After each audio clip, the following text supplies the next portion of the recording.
Albuquerque, New Mexico. I was heading to a friend's house off campus that evening, just after sundown. She texted me directions, but something must have been off because the further I drove, the worse the streets started to look around me. The shops turned to boarded up windows, the graffiti got thicker, and every person on the sidewalk seemed to be watching my car instead of minding their own business. And that's when I realized that I'd wandered into the war zone off Central. I just needed a place to turn around. I spotted this old apartment complex with flickering floodlights and pulled in, easing through the lot while a few kids darted between cars chasing a deflated soccer ball. I was rolling pretty slow, trying not to hit anybody, when this guy came out of nowhere like he'd almost been waiting for me. He was a walking stereotype. Shaved head, locks, Ben Davis shirt, long dicky shorts, white tube socks pulled high, threw up a hand and shouted, "Yo, stop." I hit the brakes, heart pounding already. I had my phone in one hand ready to fake call. My other hand was resting near the gear shifter just in case I needed to bolt. But I couldn't just floor it, not with those kids running around in the parking lot. Jogging up to my window, grinning wide but not friendly. "Yo, roll down the window, man." Against all of my good judgment, I cracked it. "What's up?" I asked. "You got any coke?" he asked me. I blinked. Only if it's Mexican coke," I said, trying to sound casual, praying he'd laugh and just move on. He did, in a sudden outburst that showed his gold teeth. "Shit, man, can I get a lift down to the store for some smokes? You mind?" Every instinct inside me told me no, but something about his tone, half joking, half daring me, made me hesitate. Maybe I didn't want to offend him, maybe I was scared. Either way, I said, "Yeah, sure, hop in." He slid into the passenger seat, noticed the music right away. "Hey, that's Tribe Called Quest." "Yeah," I said back. He slapped the dashboard. "Man, I've seen them 3 times back in Cali. Q-Tip, that dude's a legend."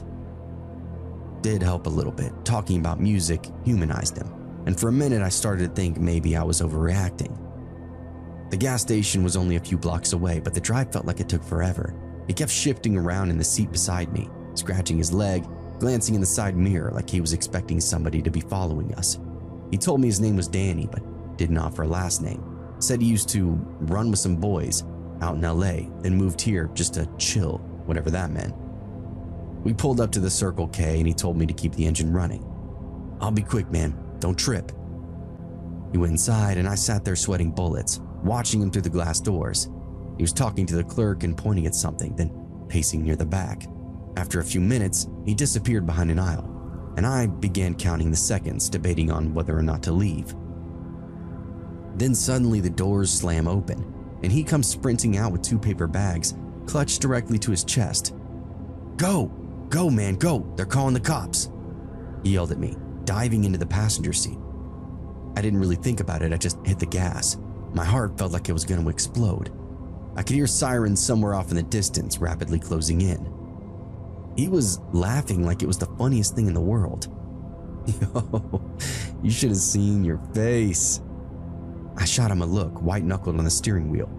"Did you just rob that place?" "Nah, man," he said between laughs. "I'm just messing with you. Relax, damn."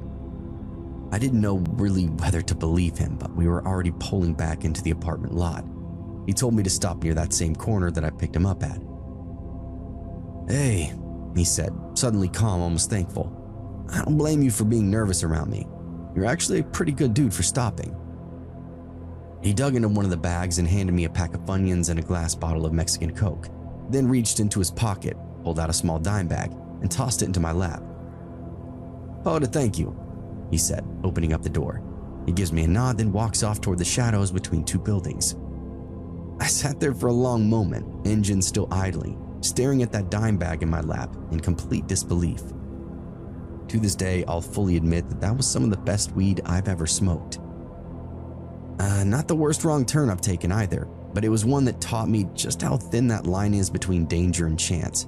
You really never know who's walking up to your window until it's too late. My name is Rich, and my fiance's name is Joanne, who, for this story, I'm gonna call Joe, who also comes with me on nearly every long-distance trip that I take. We run a towing and automotive transport company out of New York State, specializing in exotic and luxury vehicles. It's not uncommon for us to haul a six-figure car across the country, but on this particular trip, it's, well, one I'm never gonna forget.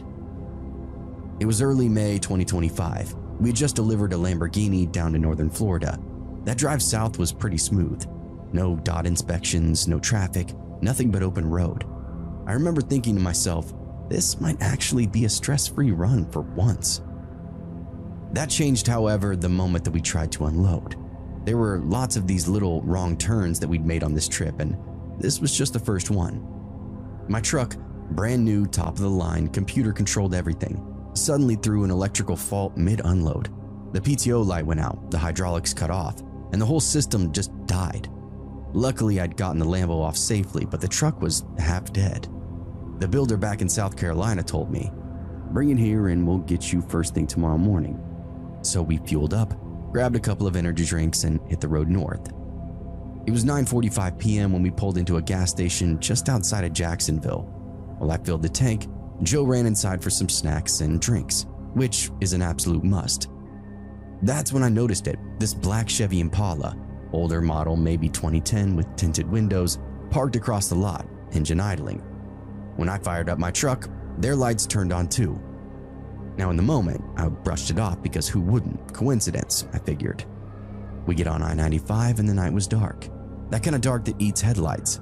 Air was heavy, thick with the feeling of a storm brewing. Then, just as Joe mentioned rain, it comes down in sheets. She glanced back and said, "Hey, that car's really riding your bumper." I checked the mirrors. I couldn't see much. Then, whoever it was quickly swings over to the left lane and hit me with their high beams, just blinding me completely. What a dickhead, I thought to myself. It was annoying, sure, but I've seen plenty of impatient and incompetent drivers. I ignored it and kept on rolling. Hours pass and that storm never really lets up. By the time we hit Columbia, South Carolina, I'd forgotten all about that tailgater.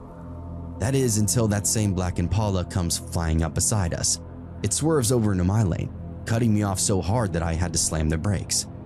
Joe jolted away, cursing, and the Impala then slows down to about 55, then 40, then 35. It was deliberate, taunting almost. I dropped a gear and floored the accelerator, passed it, and finally got a good look. The tint was so dark that I couldn't see a single thing inside, or a person, and that's when it clicked. "That's the same car from Jacksonville," I said. Joe nodded. She had noticed it too. She booked us a hotel near the dealership, 15 minutes away, just off I-85, ETA of around 3:30 a.m. That last hour would really feel endless, and that Impala stayed behind us the whole time. When we pulled into the hotel parking lot at around 4 a.m., the rain was still hammering down. The lot was packed, but we squeezed into a space. Across the road, half hidden in the rain, sat that same Impala, idling on the shoulder. Joe looked over at me nervously. "Okay, do you think he's after the trailer or what he thinks is inside it?" I shrugged, though deep down my gut was screaming, yes. Before stepping out, I reached into my bag, unzipped the hidden compartment, and pulled out my Glock 19, sliding it in my waistband. Joe nodded silently. "On three," I said. We run for the door. We bolted through the downpour, slamming through the hotel's sliding doors, and were hit with the stench of mildew, cigarette smoke, and something worse, an undertone of urine. A front desk clerk waddles out from the back room. He smiled, but something about it was just off. "Checking in?" he asked, and his tone was a little too casual, too familiar, too friendly. I handed over my driver's license as well as my credit card. He pulled the reservation, making a key card and smiling still. "First floor for you two, right around the corner." He winked at Joe as he slid the key across the counter. "Breakfast is at 6:30. "Yeah, thanks," I muttered, hurrying it off. Joe was squeezing my arms and looked up at me. "What a creep." I nodded back in agreement. When we reached the room, the smell wasn't much better. The place was old, damp and stained, and Joe sat on top of the bed, still fully clothed. "I can't wait to leave here," she said quietly, as I walked out of the room's prison-style bathroom. It's just one night, thankfully, I told her. We changed, closed the curtains, and tried to get some sleep. An hour later, I was half asleep when I heard the faint rattle of a doorknob. At first, I thought I was dreaming, but it kept going and got louder and more violent. It was the adjoining room door. Somebody was trying to get in. The realization shot me awake quicker than anything really has before. I reached over for my Glock and aimed it at the door. My main concern was Joe. I kept my focus, training my pistol at the door. Joe was still sleeping soundly beside me. For 30 minutes straight, that handle shook, and then it was just followed by silence. I exhaled slowly, and that's when something moved outside the window. I caught it in my peripheral vision. I froze. A tall, thin shadow stood on the other side of the curtain. Then, 3 slow, deliberate taps. I yanked the curtains open, and there he was, a man in black with a ski mask on, standing inches from the glass. I raised the gun at him. "Back off, or I'll shoot." He didn't move, just raised both hands, then pulled the mask up, just enough to reveal his mouth. He smiled at me. It was wide, too wide and full of teeth, and he slammed his fist on the glass, and Joe screamed, jolting awake. "There's somebody out there," I shouted at her. She ran over, but when she looked out, no one, just the rain. Then she saw a smudged handprint on the outside of the window, and that was enough. We packed everything and stormed down to the front desk. "Yeah, we're checking out," I said, throwing the key across the counter. The clerk didn't even blink. "Aw, already? Why not stay a little longer?" His grin spread was unnaturally wide. "Maybe, love on each other a little bit." "Yeah, no," I said, and we continued to walk out. I unholstered my gun and we sprinted to the truck, Joe locking herself in. As I loaded up our last bag, I noticed the trailer's stepladder was down. Somebody had tried to pry the side door open and parked just beyond us.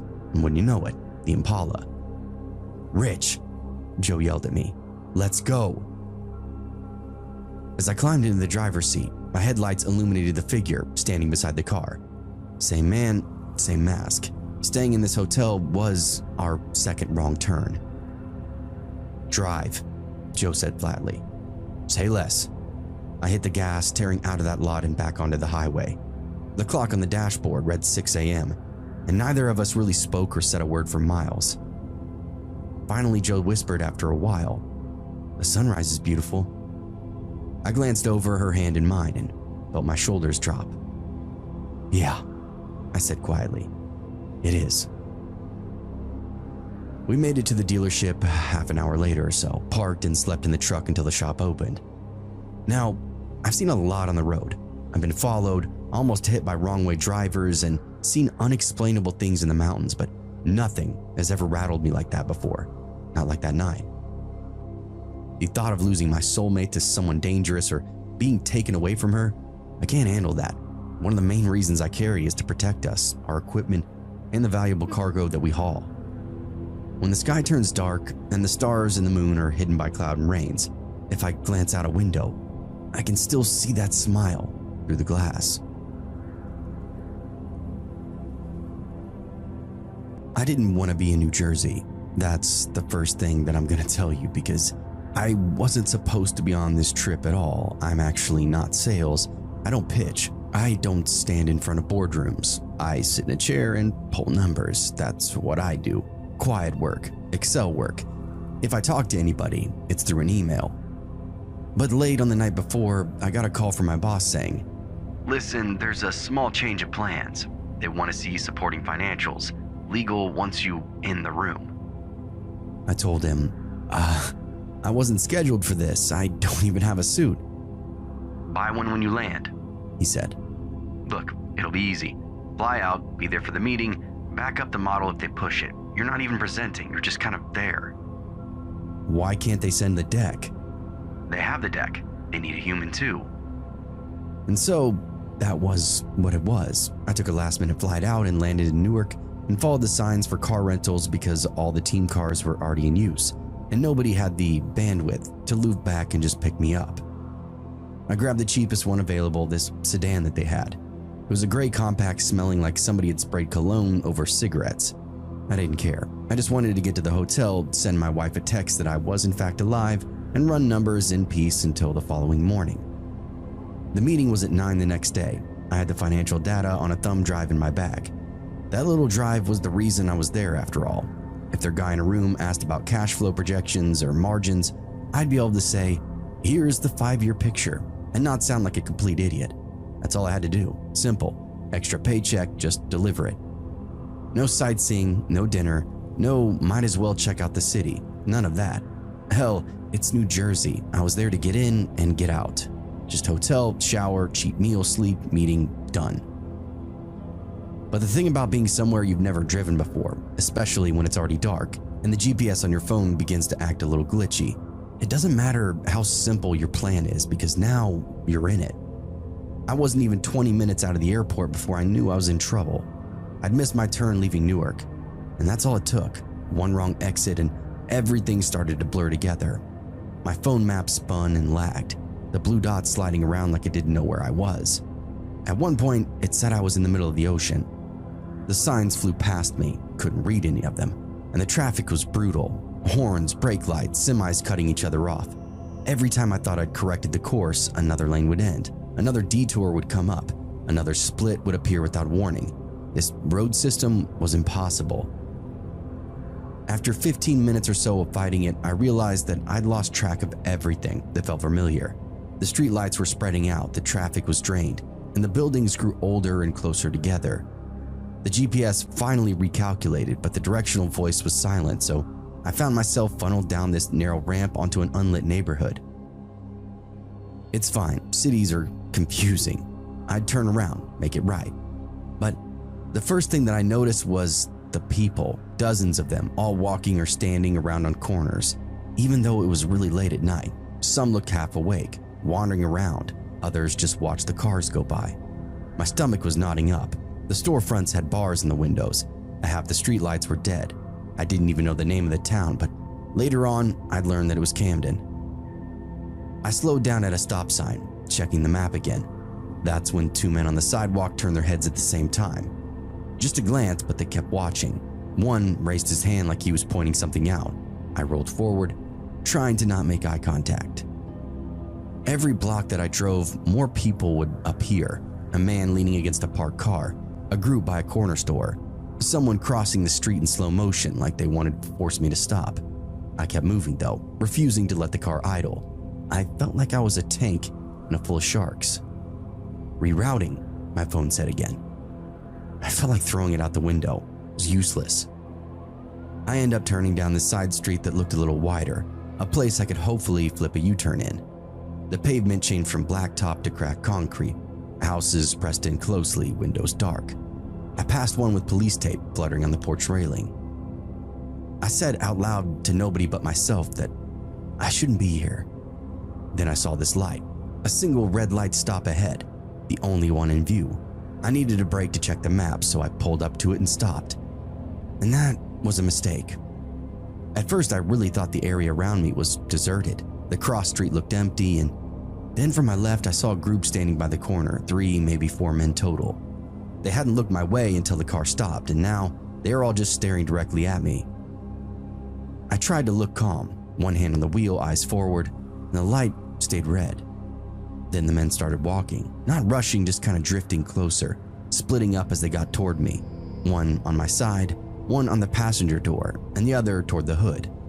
I reached over and hit the lock button. The click sounded like a gunshot inside the car. And that was enough to set them all off. One of them grinned and called out to me. "Oh, you scared, man? We're just saying hi." The others laughed. I kept my hands visible on the wheel. I'm just lost," I said through the glass. "Trying to get back to the highway. That's all." The one in the front stepped closer until he was right at my bumper. Highway's that way," he said, pointing behind me. "Why'd you lock your door then?" The lights still didn't change, and I could hear my heart over the idling engine.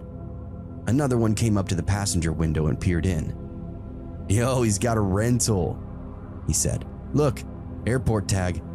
This fool is an out-of-towner." That made the others laugh even harder.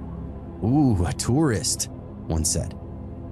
"You picked the wrong street, dummy." They circled the car tighter.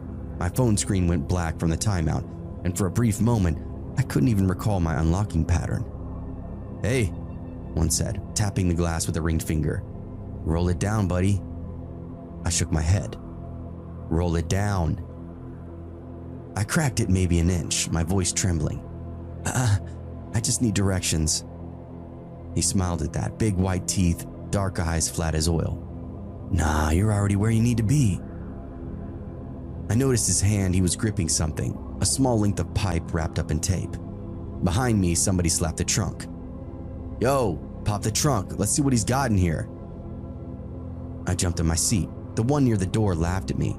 "You shaking, man? You good? Ain't nobody gonna hurt you if you chill." I just want to leave," I said. "So go." "The light's red." They all cracked up at that. "The light's red," one repeated, mocking me. "Man, you better pray that thing changes before I get bored. People like you get killed out here." "The light's red, damn homie." The one at the passenger side bent to see in the car, looking for my hands. "You on the phone?" "No." "You sure? Because I don't like surprises." He pounded the glass twice, hard enough to make it rattle. The one at the front spat on the hood. The sound of their voices were rising up now, layered, cruel, overlapping, like they couldn't really decide what they want to do. "Pop it open, step out of the car. Where you headed, boss? Bet he got cash on him." The light still was red, and I stared at it until my eyes started to water. I didn't know what it was, but I was just frozen. Fear or whatever. Fear of having to run somebody over, fear of damaging the rental, fear of overreacting. One of them slammed against the windshield with his palm, and I flinched back. Another hit the side mirror, flipping it inward. Somebody behind kicked a bumper. "Yo, you hearing me?" the first one shouted. "Look at me when I talk to you." I'm looking," I said. "I hear you." "Then quit being a bitch. Open the door." I shook my head at him. "Fine," he said, bringing up the pipe.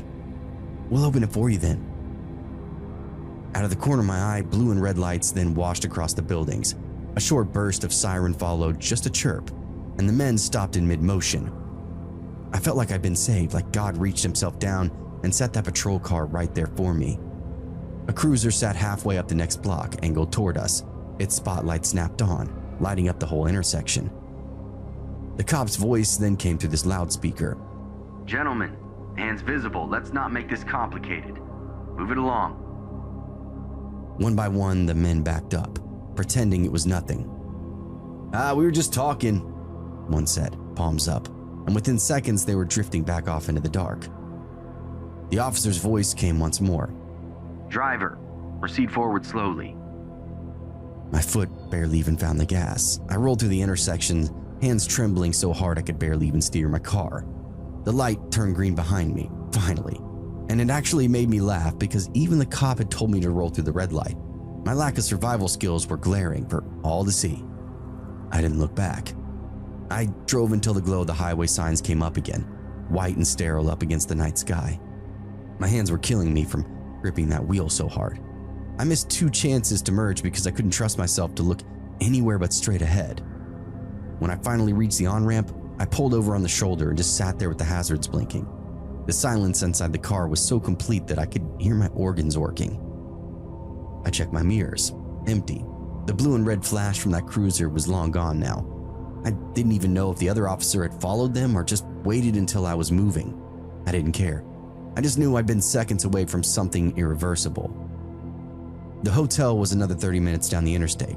I kept the GPS muted and followed the signs by instinct, white-knuckling it the whole way. When I finally parked, I just sat there for 10 minutes before I finally got the courage to get out.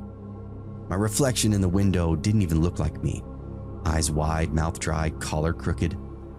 Once inside, the desk clerk just smiled at me, like nothing in the world was even wrong. "Hey sir, late night?" she asked me. All I could say was, "Yeah, you could say that." The meeting the following morning went fine. I answered what I had to, nodded when spoken to, and smiled when it was finally over. Nobody knew that I'd almost been dragged out of a car that night before. Nobody knew I spent the whole presentation hearing the slap of hands on glass, and the sound of a pipe tapping up against my window. I flew home that evening. I looked down from the plane windows as the lights of New Jersey disappeared over cloud cover. And in that moment, I told myself one thing.